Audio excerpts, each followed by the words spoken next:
تاریخ گواہ ہے کہ ہر جنگ کا اختتام تباہی کے بعد مذاکرات کی میز پر ہی ہوتا ہے، لیکن موجودہ صورتحال میں ایک دلچسپ بات یہ ہے کہ ایران پر حملہ آور ہونے والا امریکہ اپنے بنیادی مقصد یعنی رجیم کی تبدیلی میں ناکامی کے باوجود مذاکرات کے لیے بےتاب نظر آتا ہے۔ سینئر صحافی مظہر عباس روزنامہ جنگ کے لیے سیاسی تجزیے میں ان خیالات کا اظہار کرتے ہوئے کہتے ہیں کہ اگرچہ جنگیں طاقت کے اظہار کے طور پر شروع کی جاتی ہیں، مگر ان کا انجام اکثر سیاسی حل کی تلاش پر ہی ہوتا ہے۔ ان کے مطابق موجودہ ایران امریکہ تنازع بھی یہی منظرنامہ بنتا دکھائی دے رہا ہے، جہاں عسکری برتری کے باوجود مطلوبہ نتائج حاصل نہ ہونے پر امریکہ کو سفارتی راستہ اختیار کرنا پڑ رہا ہے۔ مظہر عباس کے مطابق قوموں کی اصل طاقت ان کے ہتھیار سے زیادہ ان کے اتحاد، تہذیب اور اجتماعی حوصلے میں ہوتی ہے۔ وہ کہتے ہیں کہ اگر کوئی قوم ان عناصر پر قائم رہے تو اسے زیر کرنا ممکن نہیں رہتا، اور ایران نے حالیہ جنگ میں اپنی مزاحمت، استقامت اور قومی یکجہتی کے ذریعے اس حقیقت کو ایک بار پھر ثابت کر دیا ہے۔ مظہر عباس کہتے ہیں کہ آج ایک بار پھر عرب دنیا اور مسلم ممالک کا امتحان ہے کہ وہ صرف جنگ بندی کی بات کرتے ہیں یا کھل کر جارح کو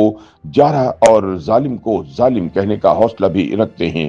ان کے مطابق موجودہ صورتحال میں امریکہ اور اسرائیل ایک بار پھر حملہ آور ہیں، جبکہ نشانہ ایران ہے، جو گزشتہ 4 دہائیوں سے اقتصادی پابندیوں کا سامنا کر رہا ہے۔ ان کے مطابق مسئلہ محض جنگ بندی تک محدود نہیں، بلکہ مستقبل کی سب بندی بھی ناگزیر ہو چکی ہے۔ انہوں نے سوال اٹھایا کہ کیا اسرائیل نے غزہ میں بمباری روک دی ہے؟ کیا فلسطینیوں کی ہلاکتوں کا سلسلہ تھم گیا ہے؟ اور کیا لبنان اور بیروت ایک بار پھر تباہی کے دہانے پر نہیں پہنچ چکے؟ مظہر عباس کے مطابق یہ سوالات ہر باشعور فرد کے ذہن میں گردش کر رہے ہیں۔ ایسے میں عالمی برادری، بالخصوص عرب اور اسلامی ممالک کے لیے یہ ایک بڑا چیلنج ہے کہ آیا وہ دنیا کو ایک ممکنہ بڑے تصادم سے بچا سکتے ہیں یا نہیں۔ سینئر صحافی نے حال ہی میں اسلام آباد میں ہونے والے 4 ممالک کے وزرائے خارجہ کے اجلاس کو ایک اہم پیش رفت قرار دیتے ہوئے کہا کہ اگرچہ یہ ایک ابتدائی قدم ہے، تاہم امریکہ اور اسرائیل کی ایران کے خلاف جاری جنگ میں آئندہ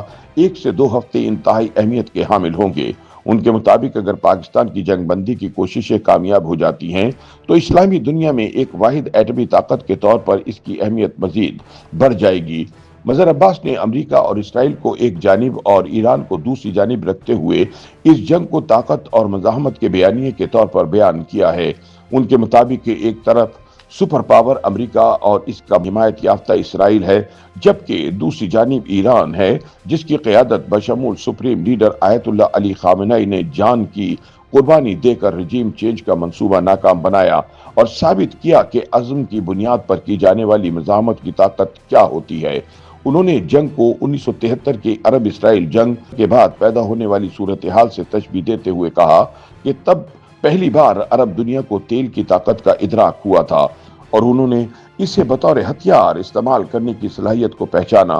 اسی تناظر میں 1974 میں اسلامی سربراہی کانفرنس لاہور میں منعقد ہوئی، جس میں 38 ممالک کے سربراہان نے شرکت کی اور ایک مضبوط اسلامی بلاک کی بنیاد رکھی۔ اس بلاک کی قیادت اس وقت کے پاکستانی وزیر اعظم ذوالفقار علی بھٹو کے پاس آئی۔ مظہر عباس نے کہا کہ اسی کانفرنس میں پہلی بار فلسطین لبریشن آرگنائزیشن کو فلسطینیوں کی نمائندہ تنظیم اور فلسطین کو ایک آزاد ریاست کے طور پر تسلیم کیا گیا، جسے امریکہ اور اسرائیل نے ناپسند کیا، جبکہ سوویت یونین نے اس کا خیر مقدم کیا۔ تاہم اس کامیابی کے فوراً بعد ایک ایسی سازش کا آغاز ہوا جس کے تحت سے اس بلاک میں شامل متحرک رہنماؤں کو یا تو ختم کیا گیا یا ان کے خلاف رجیم چینج کی کوشش کی گئی، اور پاکستان اس کا نمایاں شکار بنا۔ مظہر عباس کے مطابق پاکستان میں ایک منتخب حکومت کو اس وقت ختم کیا گیا جب حکومت اور اپوزیشن کے درمیان انتخابات پر اتفاق ہو چکا تھا اور بعد ازاں ذوالفقار علی بھٹو کو سزائے موت دے دی گئی۔